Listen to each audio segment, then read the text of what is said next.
よいしょ。よ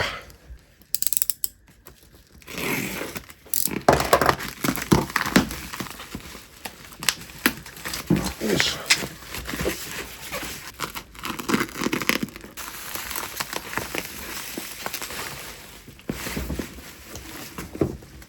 ょ。よし、来た。これですね。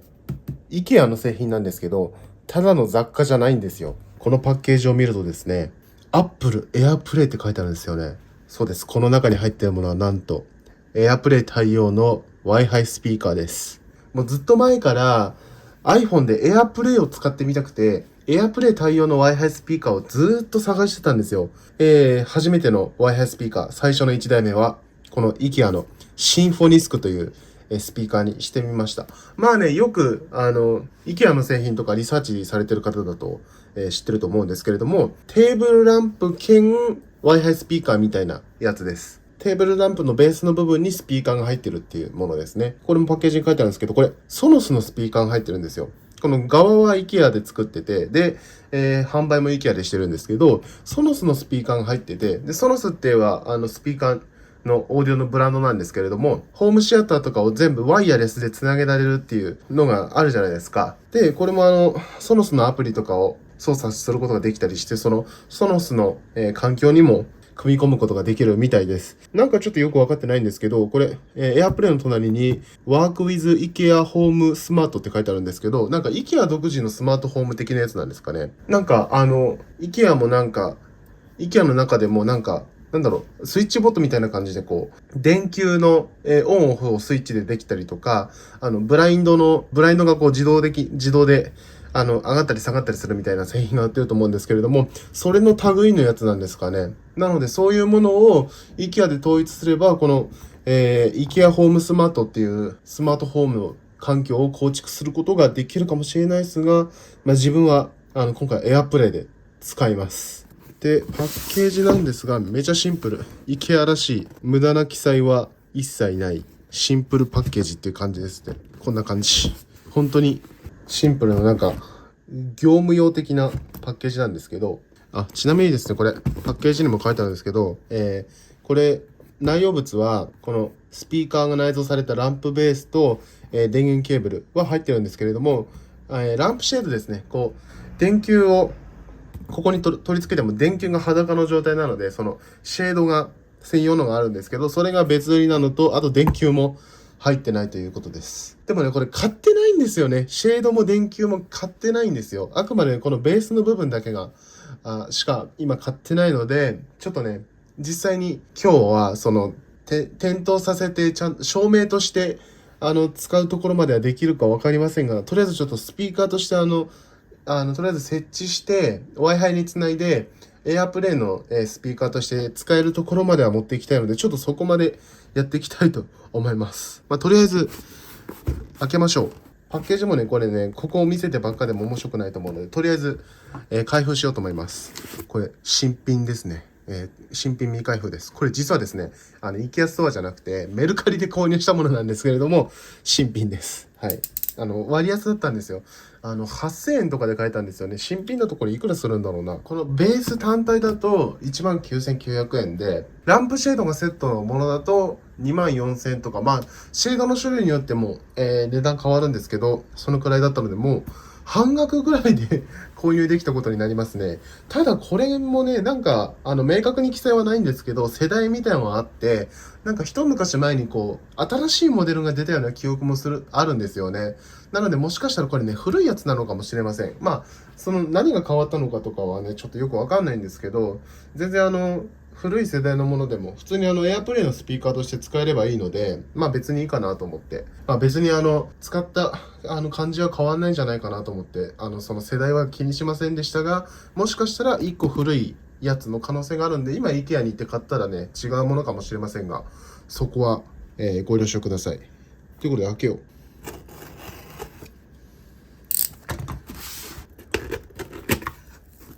お、IKEA ソノスって書いてありますね。はいはいはいはい。おお、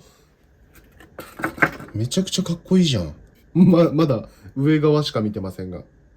かっこいい。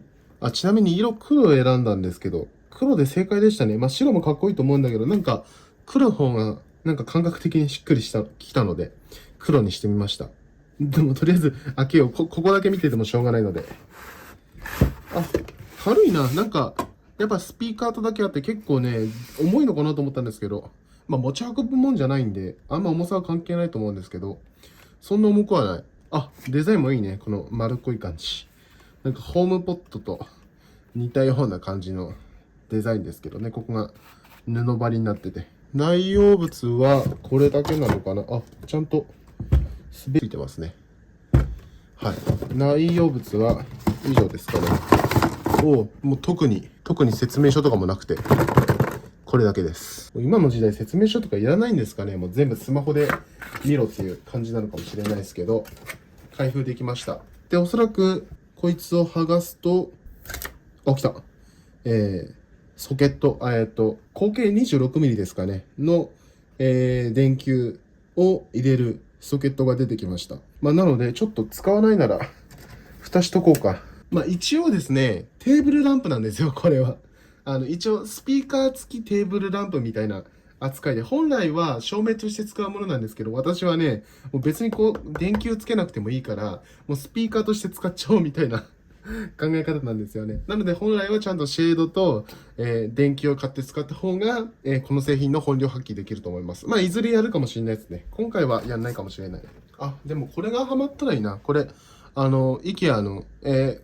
私の家にある IKEA のテーブルランプのシェードなんですけど、さすがに互換性ないでしょ。まさかね、いける？いけんだったら、これでいいじゃん。ネジとかは、さすがにね、なんか、ネジとかがそもそもね、これ外向きにネジ山がついてるんですけど、こいつも外向きについてるって感じで、ネジ山はね、噛み合わないんですが、ちょうどここの穴とこいつが同じサイズなので、こうやって、取り付けて、ま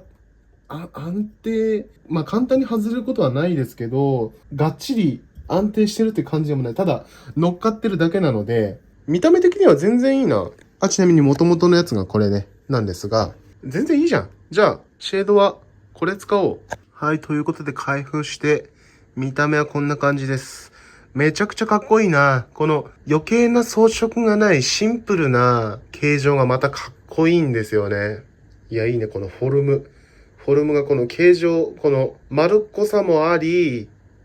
結構直線的でもあるみたいな感じのデザインがすごいかっこいいと思います。いいですね。で、上の部分はこれ、ここがまあ、さっきお見せしたと思うんですけど、このシールを外すと、電球のソケットがついてます。ここの溝的なところに、専用の、シェードを取り付けるんだと思います。これ、まあ、セットで売ってるものもあるんですけど、今回これ単体で買いましたね。ちなみにね、電球に関しては、いずれにせよ別売りなので、用意していただく必要があるんですけど、シェードも別売りで売ってて、その場合は、だいたい3000円から5000円ぐらいの間だった気がしますね。なので、それを IKEA に行くか、オンラインストアで、買うといいんじゃないかなと思います。まあ私はね、まあ同じ IKEA ですけど、違う製品のシェードをね、取り付けてみましたが、まあね、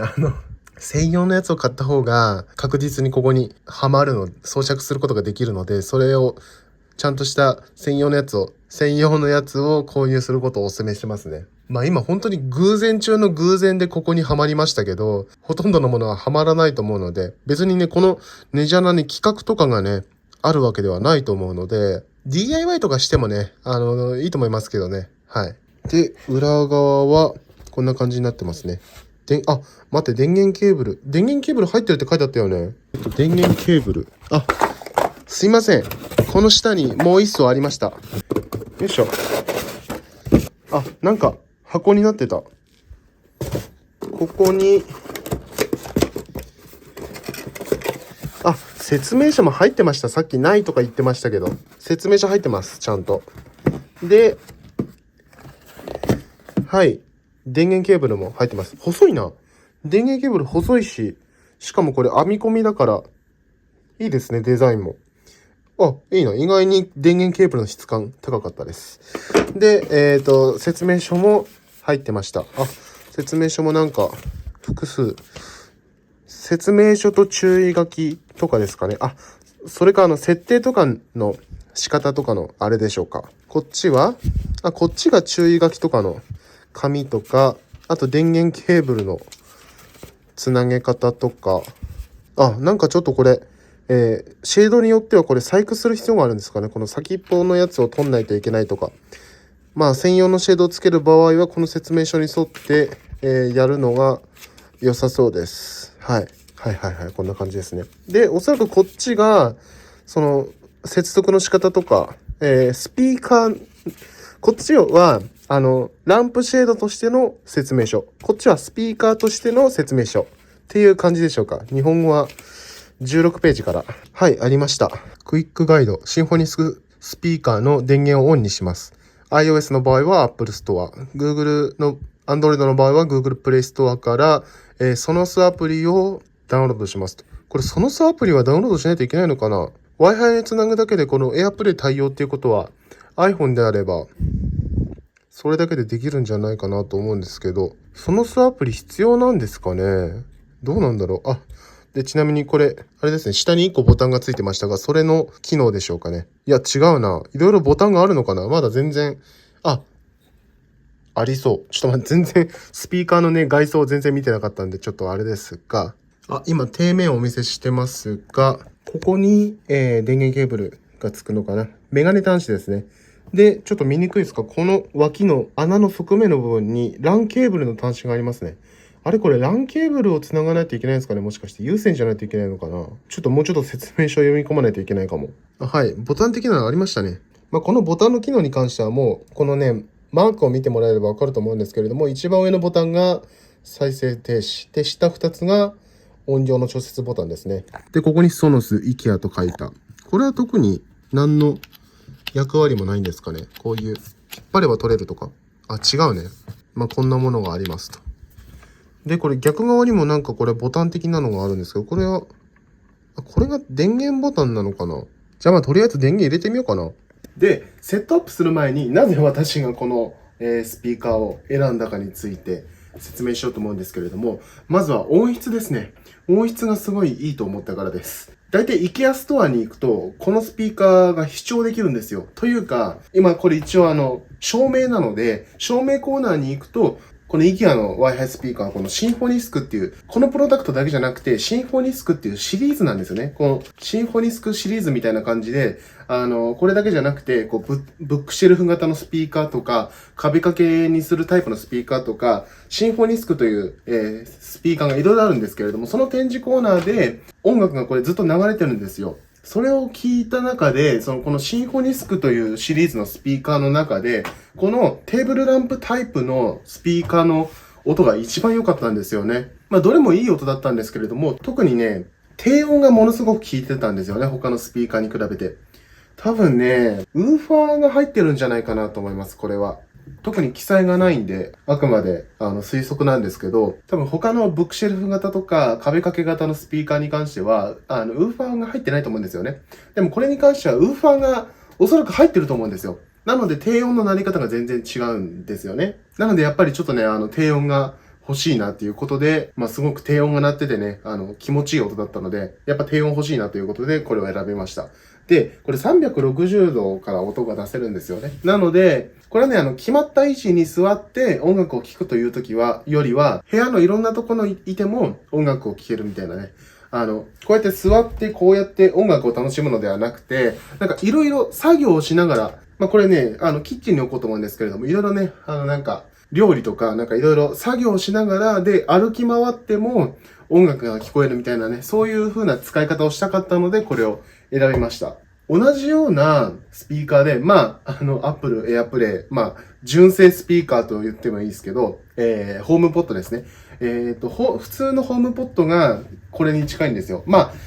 電球を取り付けて照明として使うことはできないですけれども、ホームポットミニではなくて、普通のノーマルのホームポットですね。でっかい方のホームポット。あれがね、ウーファーも内蔵してて360度音が鳴るっていう。あれが近いんですけど、高いんですよね、あれ。多分ね、4万円くらいした気がするんですよ、新品だと。これがね、多分19,800円とかかな。なので、まあそのホームポットの半額ぐらいで購入できるのと、照明としても使えるっていう機能があったりするんで、こっちの方がね、コスパいいんですよね。まあもちろんね、どうなんだろうね、ホームポットと比べてみたらホームポットの方が音いいとかあるのかもしれないですけど、個人的にはこの IKEA のショールームで、聞いた感じだと、すごく満足できる音だったので、まあ、これでいいかなということで選びました。で、さらに自分の場合はこれ、新品未開封なのに、中古で半額、さらに半額だったってことで、これね、ホームポットね、これ4台分なんですよ。ということで、めちゃくちゃお得な買い物できたなって思います。で、2つ目が、まあ、照明も欲しかったんですよ。照明としても使いたかったんですよね。それもね、置く位置ね、もうどこに置こうかと決めてて、ここです。あそこ。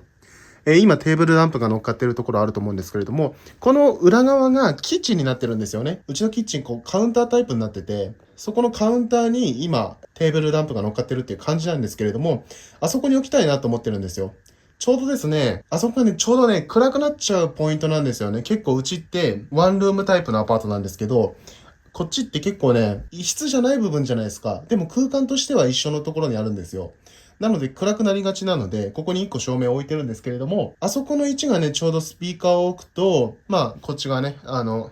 一室の方からも、で、奥に行くと台所がありますよね。だから主に台所で聞くのに使いたかったんですよね。あそこで立って作業してる時に聞きたいなと思って。だから360度から音が出せるタイプを選んだっていうのもありますし、で、あそこにね、ただのスピーカーを置いてしまうと、照明が置けなくなってしまうので、ちょうどね、このスピーカー兼照明っていうのは、めちゃくちゃ都合のいいプロダクトだったんですよね。なので、良かったです。多分あそこに置くのが、この部屋の中では一番正解なポジションじゃないかなと思うので。で若干ね、多分高さも上がるんですよね。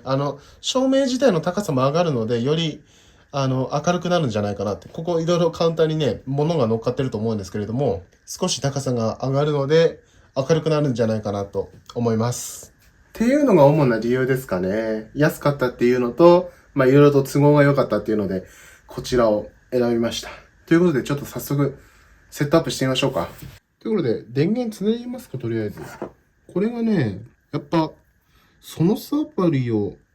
ダウンロードしないとセットアップできないんですかね。AirPlay だから iPhone と同じ Wi-Fi にさえつなげば使えるのかと思ってましたけど、もしかしてそのスアプリがないと使えないみたいな感じなんでしょうか。はい。ケーブルこれどんぐらいあるんだろうな。だいたい2メートルくらいありそうです。この電源ケーブルですね。先っぽはちょっと L 字に折り曲がってる感じになってますが、普通のメガネケーブルですね。接続は、ここ、裏返すと、ここにメガネ端子があるので、ここに挿して、で、よいしょ。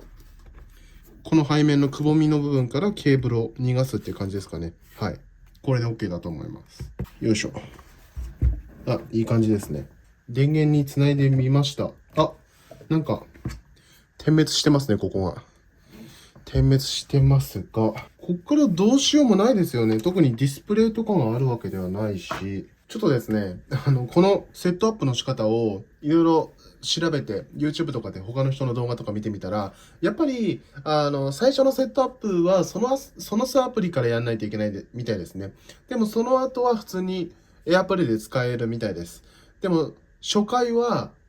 というか、一番最初の初期設定だけ、初期設定はそのスアプリからやるみたいです。そのスアプリで設定するときに、なんて言うんでしょうね、このスピーカーを置いた位置に、最適化されるように、なんかキャリブレーション的なことをするみたいなんですよ。周りに、どこら辺に壁があって、障害物があってっていうのを読み取って、どこにいても最適に音が聞こえるようにキャリブレーションするみたいなので、ちょっとここじゃなくて、実際に設置したい位置に設置してから、セットアップ始めようと思います。私はですね、今、このテーブルランプがある、このカウンターの端っこのところに設置したいと思うので、とりあえずこいつをどけて設置していきたいと思います。で、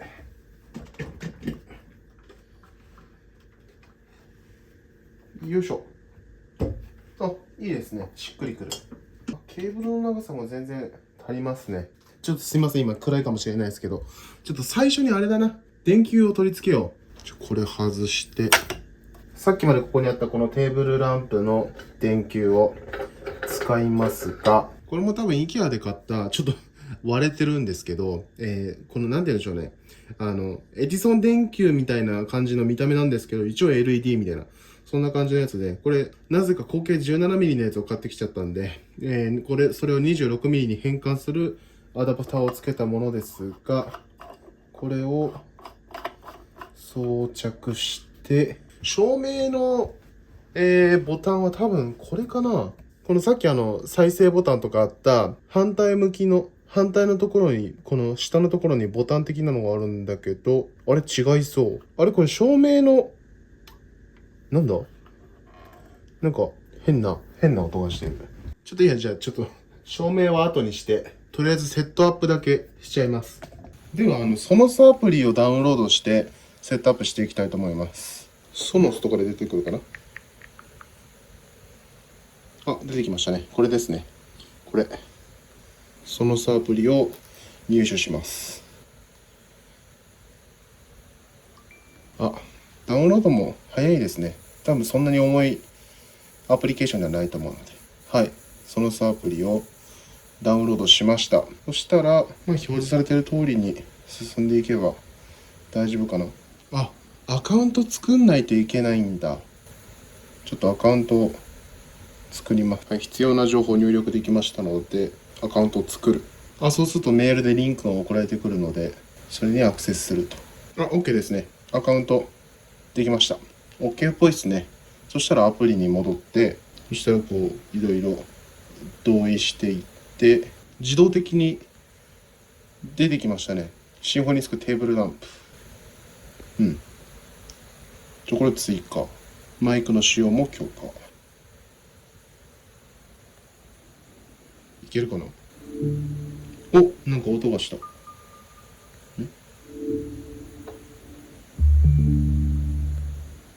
今のこのスピーカーから発せられた音をスマホで読み取ったりしてるんですかね。Wi-Fi のパスワードを入れろと。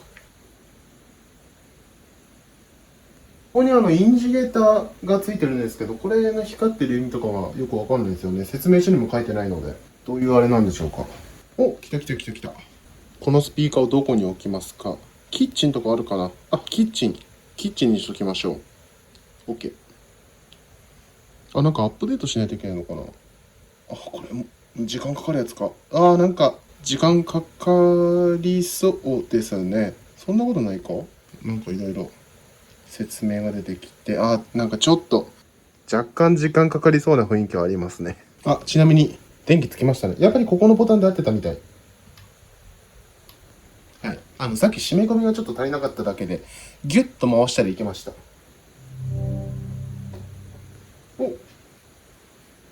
OK そうですね。追加されましたと。じゃあちょっとこのカバーも取り付けてみて。はい。これなんかいいっすね。てかこことこのね、幅が同じなのですごいなんか統一感あって、なんか結構いい感じかも。黒で合ってるし。いいじゃん。めちゃくちゃいい。高さも上がったし。いいですね。意外となんかしっくりくる。シェードは当分これでいいかな。ていうかなんか統一感あってめちゃくちゃいいですね、これ。セットアップ完了しましたね。はい。こんな感じで。コントロールセンター、バッテリーがない。コントロールセンターからここですね。こうするとここに、はい、キッチンって出てきます。名前は後から変えようと思います。でもキッチンのままで別にいいか。キッチンにあるスピーカーということで。はい、キッチン。これ選択すると、はい、こっから音楽が流せるっていうことですかね。じゃあ、ちょっと試しに音楽流してみましょう。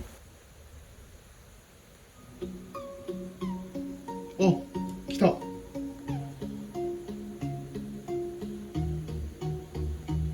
いいね。来ました。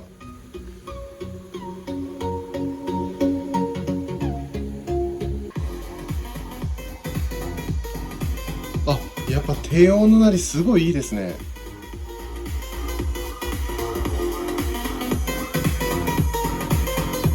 めちゃくちゃ音いいです。今いろんな角度から聞いてみてますが、いいね。今台所に立っても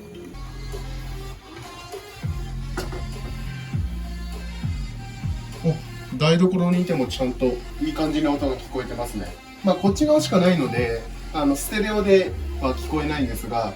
まあ十分こう音楽を聴きながら楽しく作業できるんじゃないですかね。低音もなんかちょうどこのね、今このカメラの後ろってこの冷蔵庫とかある位置でちょうどね三面が壁に囲われててこう囲まれてるようなスペースになってるんですよね。だからちょうどそこに反響して低音がいい感じに聞こえて、むしろねここがいいなんかベストなリスニングポイントなんじゃないかっていうぐらい音がよく聞こえます。なんかちなみにキャリブレーションみたいなのなかったですけど、それは後から設定できるんですかね。それをやったらもっと良くなるかも。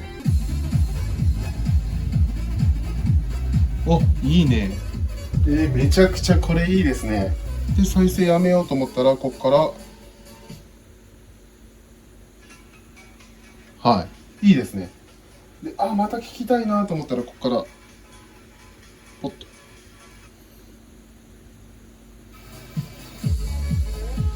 いいですね。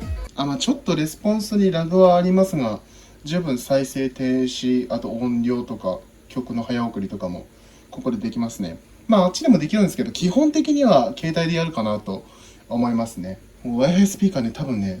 まだ少ししか使ってないですけれども、便利だと思いますよ。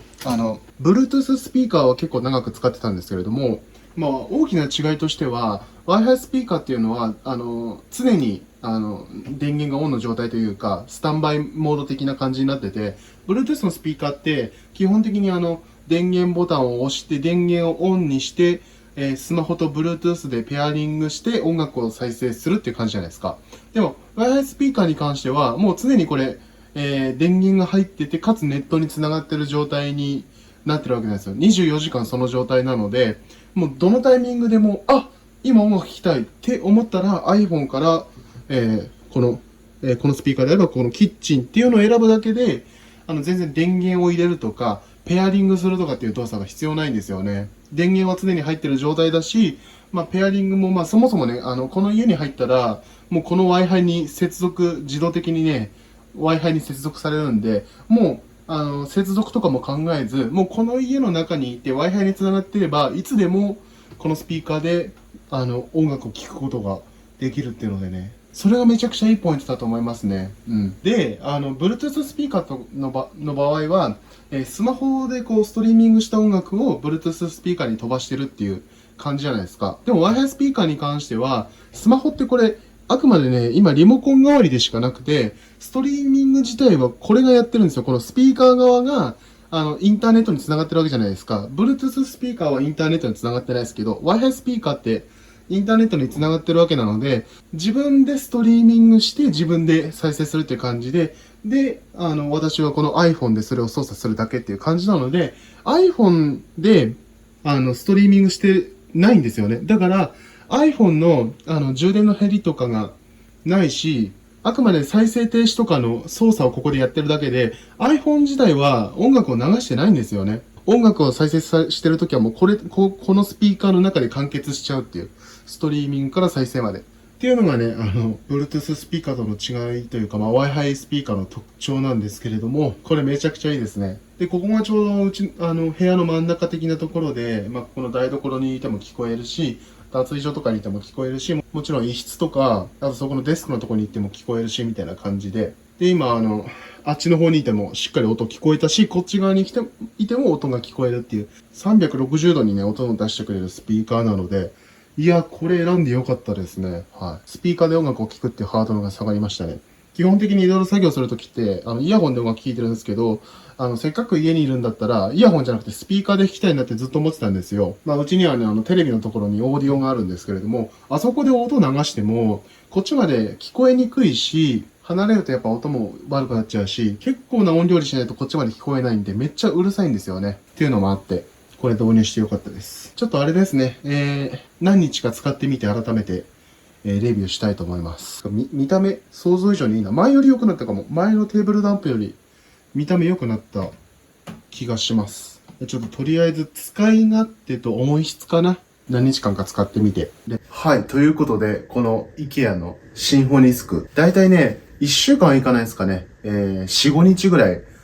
軽く使ってみた感想なんですけれども、Apple の製品じゃないのに、あたかも Apple 製品みたいな使い勝手なんですよね。今これ撮影している iPhone、そして Apple Watch、iPad、MacBook って私は Apple 製品持ってるんですけれども、これもその中にカウントできてしまうっていう感じでもう自分の中ではもうこれも Apple 製品みたいな位置づけですね。もちろんね、ホームポットとかだったら、あれは正真正銘の Apple 製品なんですが、これもね、もう AirPlay に対応してるっていうことで、もう Apple 製品との互換性がもう抜群なんですよね。なのでもうほぼ Apple 製品です。やっぱりね、一番良かったのは、その Apple 製品との互換性がすごいいいおかげで、スピーカーで音楽を再生するっていうことのハードルがめちゃくちゃ下がったような気がして、それがめちゃくちゃ簡単になったんですよ。電源入れなきゃいけないとか、ペアリングしなきゃいけないっていうのもないし、もうデバイスがこの家の Wi-Fi に繋がってれば、もう勝手に音楽再生できるし、これは Apple 純正の AirPlay という機能が使えるおかげなのかなっていう思いますね。私はですね、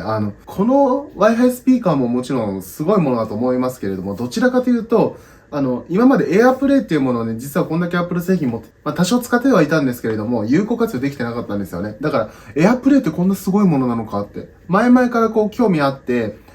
自宅に AirPlay の環境を組みたいなと思ってたんですけれども、ここまですごいものなのかっていう感じで、かなりね、生活を便利にしてくれますね。やっぱり音楽がある生活ってのはいいですね。だからもう本当に朝起きて、自分のルーティンとしては、朝起きると脱衣所に行って、自分夜に洗濯して、夜の間に脱衣所に洗濯物を干しといて、で、朝起きたら、洗濯物を畳むっていうのが、習慣なんですけれども、で、その後に、シャワーを浴びて、その後台所に行って朝ごはんを作るっていうのがルーティンなんですけど、もう目が覚めたらもうベッドにいるうちから iPhone でこいつ音楽を流して朝のルーティンを開始できるっていうね。これが AirPlay 対応の Wi-Fi スピーカーでなければ電源入れてペアリングしてっていう状態になるし、あと何よりこれがいいところは部屋のどこにいても音楽が聞こえるってことですね。で、ちょっとね、最初間違ってました。これ、360度スピーカーだと思って、冒頭では360度スピーカーって言ってしまったんですが、実はこれ180度スピーカーっていうことです。ですが、180度っていうのも十分広いじゃないですか。で、しかも、これ、実はね、この音量ボタンがあるここが多分裏側なんですよ。だからこれ完全に、ここは裏側を見てる状態で、一応ですね、このスピーカーはこの台所とかにいる時、いろいろ作業とかしてる時に聞きたかったので、スピーカーは完全にこっちの後ろの方を向いてるんですけれども、こっちの異質側、完全な、裏側から聞いても、かなり音楽を楽しむことができるんですよ。もちろん正面で聞いた方が、音は鮮明だし、裏側に回ってきて若干音がこもった感じはするんですけど、全然聞き取れるんですよね。聞き取れるし、音質もそこまで悪くなってないし、だから、もうほぼ360度スピーカーとして使ってもいいんじゃないかなって思いますね。正面で聞いた方が音はいいんだけど、全然後ろでも聞けるみたいな。そんな感じなので、もう本当に部屋の中心に置いとけば、使えるんじゃないかなと思いますね。で、本当に360度、ちゃんと鮮明な音を聞きたいという方は、それこそホームポットを買った方がいいんじゃないですかね。多分普通のでっかい方のホームポットは、多分あれに関しては360度なんじゃないですかね。ホームポット、ホームポットに関しては普通のホームポットも、ホームポットミニも360度らしいです。ホームポットミニに関してはあれ360度だと思ってなかったんですけど、あれも360度らしいですね。だから、完全な360度サウンドを楽しみたい方は、ホームポットかホームポットミニを購入されるといいと思いますが、これも十分使えます。そして安いですね。新品でもこれ2万円しないので、ホームポットってあれ4万円ぐらいするんで、ホームポットミニだったらこれ同じくらいの価格で買えると思いますが、ウーファーが入ってないんで若干低音の鳴りが弱いってところありますが、そこは、好みのものを選んでいただけるといいのかなと思います。だからとにかく生活が変わりましたね。朝起きた瞬間から、音楽を流して、活動を開始できるっていうね。家にいる時間ほとんど音楽流してますね。このスピーカーゲートする前は、イヤホンで音楽を聴いてるか、Bluetooth のスピーカーで音楽を聴くか、もしくはそのテレビのとこにあるオーディオ、あれもいつかね、Apple TV を導入して、AirPlay 化したいと思ってるんですけれども、テレビのとこにあるオーディオを使うかしてたんですよ。でもね、とりあえず、これで音を鳴らしとけばいいみたいな感じになってて、かなり生活が変わりましたね。で、AirPlay、自分の思ってたより便利だなと思ったポイントとしては、これ、勝手に繋がるんですよね。自分あれ、設定にもよると思うんですけど、iPhone のコントロールセンター開いて、AirPlay のとこタッチして、これを選択しないと再生されないと思ってたんですよ。それでも十分便利なんですけれども、それが、なんと、音楽を再生しようとすると、自動的に AirPlay に接続、このスピーカーに接続されるんですよ。うちはね、まだ AirPlay 対応のスピーカーがこれしかないので、自動的にこれにつながるんですが、複数ある場合ってどうなのかな、最後につないだものとか、ちょっとわかんないですけど、とにかく音楽を再生しようとすると、自分Spotify を、ストリーミングサービスは使ってるんですけれども、Spotify で音楽を再生しようとすると、自動的にこれにつながるんですよ。こっちでストリーミングしてくれるっていう感じになるんですよね。何も操作しなくても、単に iPhone で Spotify を再生しようとしただけでも、これに自動的につながるんですよ。なので、そもそも接続の操作がいらないんですよね。だから、再生ボタンを押すだけっていうね、iPhone で。再生ボタンを押すだけで、こいつで音楽が再生できるっていうね。すごい、だからね、あたかも iPhone の内蔵スピーカーみたいな感じで使うことができるんですよ。しかもこれ頭いいなと思うのは、アプリというかコンテンツによってこっちで再生するか、iPhone の内蔵スピーカーで再生するかっていうのを切り替えてくれるんですよ。例えば、Spotify で音楽を再生するとか、あと YouTube の動画とか、音楽を再生するって場合はこっちから再生されるんですけれども、私が好きでよく見る、TikTok とかは iPhone の内蔵スピーカーで再生されるんですよ。そもそも TikTok がね、AirPlay に対応してないっていうのはあるかもしれないですけれども、TikTok を iPhone で見るときって、こっちで流れるよりも iPhone の内蔵スピーカーで流れてもらった方がいいじゃないですか。だからそれを認識して、音楽を聴いてても、TikTok を見始めたら iPhone の内蔵スピーカーに自動で切り替わるんですよね。あと、私がよく使うものとしては、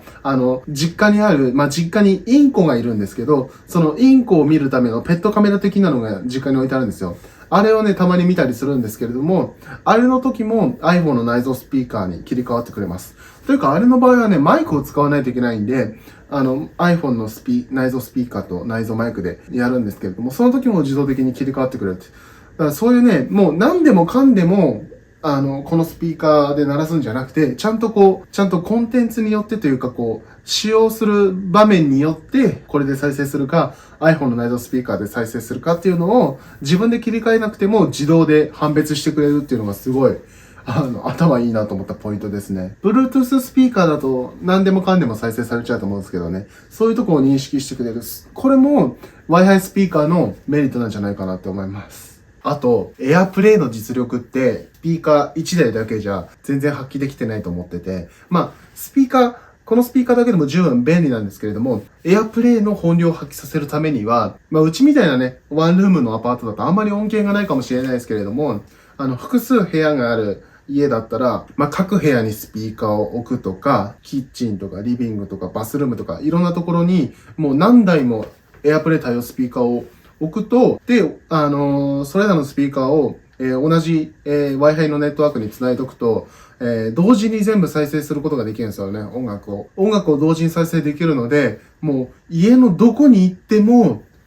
同じ音楽が流れてるみたいな感じで、お店とか行くとBGM とか流れてるじゃないですか。あれみたいな感じで、どこに行っても音楽が聞こえるみたいな。部屋を移動しながら、音楽を楽しむことができるみたいな感じで、掃除したりとか、家事をしながらとか、あと家族全員で音楽を聴きたいみたいな時も、家中で音楽を流せるっていうことができますね。で、もちろん、どのスピーカーから流すかっていうのも、選択できますね。一個一個このスピーカーは、オンにして、このスピーカーをオフにするって一個一個カスタマイズできるんですよね。で、さらに音量も、それぞれのスピーカーで調整できるんですよ。リビングのスピーカーは大きめで流したいけど、部屋のスピーカーは小さめにしたいとかって、それぞれのスピーカーごとに、音量を調節することができます。で、さらにですね、それぞれのスピーカーで別々の音楽を流すこともできるんですよ。全部同じじゃなくて、全部違う曲を流すこともできます。だから、家族がみんな iPhone だとしたら、家族がリビングで違う音楽を聴いてるけど、自分の部屋のスピーカーで、自分の好きな音楽を好きな音量で聴くことができるんですよね。なので、同じ、ネットワークの中にあっても、みんなで違う音楽を聴くっていうこともできます。だから、他の人が、違う部屋で音楽を聴いてたとしても、自分の部屋では、自分の好きな音楽を聴くことができる。で、同じネットワークの中に、どのスピーカーもあるんだけど、他の人には影響しないみたいな。同じネットワークの中なのに、あたかも自分専用の環境として使うことができるみたいなね。で、もちろん、他の部屋に行って、他の部屋のスピーカーを自分の iPhone につなげて聞くこともできるみたいなね。だから iPhone を持ってる家族全員がどの部屋のスピーカーにもつなぐことができるんですよ。だから、ちょっとこの曲聴いてほしいんだよね、みたいな風になったら、その聴いてほしい人の部屋のスピーカーにつないで、音楽を流すこともできるんですよ。自分の部屋でなんかビデオを見てたけど、ちょっとこれ家族と一緒に見たいなと思ったら、リビングに行って、で、テレビとかが Apple TV だったら、もうそれも AirPlay で画面映せるわけなんですよ。で、スピーカーも AirPlay で接続して、みんなで見るっていうことができるようになります。だから、それね、家族で住んでて、みんな iPhone で、部屋もいっぱいあるみたいな家が一番恩恵を受けられるんじゃないかなって思いますね。はい。ワンルームのアパートじゃ本領発揮できてない感がありますが。まあでもいずれはね、この後ろ側にテレビがあるんですけど、このテレビ今ね、Amazon の Fire Stick を繋いでるんですが、これを Apple TV にして、で、ちゃんとしたオーディオがあるんですよ。こう、アンプがあって、スピーカーがあってみたいな、ちゃんとしたオーディオがあるんで、もちろんね、それはね、現時点では AirPlay で再生することはできないんですが、テレビに Apple TV をつなげることで、AirPlay で、既存のスピーカーを、動かすこともできるんですよね。だから、あれですね、Wi-Fi スピーカー欲しいけど、自分のお気に入りのスピーカーがあって、それ使いたいんだよなっていう人は、ディスプレイは必要になっちゃうんですけれども、Apple TV を買うっていう方法もあります。なので、いずれは Apple TV つないで、あそこも AirPlay 環境として使えればいいのかなと思っています。そしたらまあスピーカーも、というか、まあスピーカーも2台になるし、まあそこそこ便利になるんじゃないかなって思いますね。なんかあそこ、テレビ周りの環境は、こだわってるポイントなんですけれども、なんかあそこだけ孤立してるような感じになっちゃってるんで、あそこを Apple TV を買ってテレビにつなげたら、うちの場合は、これから Apple TV を購入して、テレビにつなげるところで、本当の AirPlay 環境が完成するんじゃないかなと思いますので、交互ご期待ください。ということで最後にちょっとどんな感じのサウンドかっていうのをお届けしたいと思います。一応ですね、このキッチン側から音楽をお届けします。さっきのアングルからだと、あれスピーカーの後ろ側だったんですけど、こっち側がスピーカーのフロントになってるので、これ再生します。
さあ、いかがだったでしょうか？もう音質も完璧だし、使い勝手もいいし、リーズナブルだし、これはめちゃくちゃ良かったなって思いますね。他にもですね、これはテーブルランプになってるタイプなんですけど、ブックシェルフタイプのやつもあるんですよね。同じ IKEA のシンフォニスクのシリーズで、ブックシェルフタイプの Wi-Fi スピーカーもあるんですけれども、それだともっと小スペースで、価格帯も多分そのシンフォニスクシリーズで一番安いんですよね。なので価格を抑えたいとか、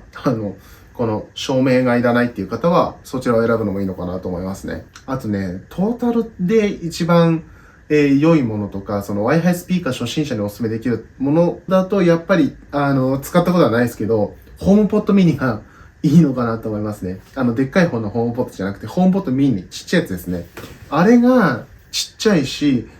価格もね、でもこれと同じくらいかな、新品だと。まあ、2万円ぐらいするんですけど、で、設定がね、楽なんですよね。これ結構設定するときにトラブったりしたんですけど、ホームポットミニ、まあ、アップルの純正品とだけあってめちゃくちゃ簡単なんですよね。AirPods とかの、初期設定みたいな感じでも、AirPods なんか蓋を開けると iPhone にポップアップが出てきてすぐ、接続できるじゃないですか。あれみたいな感じで、これソノスのアプリがないと設定できませんでしたが、もうアプリとか何にもなく、設定できるし、で、あと360度スピーカーなんですよね。で、なんか、接続するのももっと簡単なんですよ。なんか、iPhone をこうやって近づけると自動的にこう、再生されてる音楽が転送できるみたいな、そういう機能もね、ホームポットだとあったりしますね。で、もうちょっと音質こだわりたいとか、音量が欲しいって方は、普通のホームポットとか買うといいんじゃないかなって思います。で、AirPlay スピーカーね、まあ、ホームポットとかこの、IKEA のシンフォニスク以外にも、いろんなとこから出てますね。まあ、ソノスもありますし、どうだろうな、パッと出てこないな。坊主とかもあるのかな。ちょっと全然他のブランドのものは調べてないんでわかんないんですが、まあ、AirPlay スピーカーね、いろいろ調べれば、対応のものはあるはずですね。AirPlay 対応のスピーカーを見つける方法として、Apple で、まあ、AirPlay って調べると、Apple の、公式のサイトで、AirPlay って何みたいな、こう、AirPlay の説明みたいなページがあるんですけれども、あそこにこう、AirPlay 対応のスピーカーを見るみたいな項目があって、そこに AirPlay に対応しているすべてのスピーカーが出てくるんですよね。なので、そこから見てもらうのが一番いいかなと思いますね。うん。AirPlay 対応のスピーカーとかって、検索かけても、微妙にね、AirPlay 対応じゃないスピーカーが出てきたりするんですよね。なので、Apple の公式サイトから確認するのが一番いいと思います。はい。ということで、また次の動画でお会いしましょう。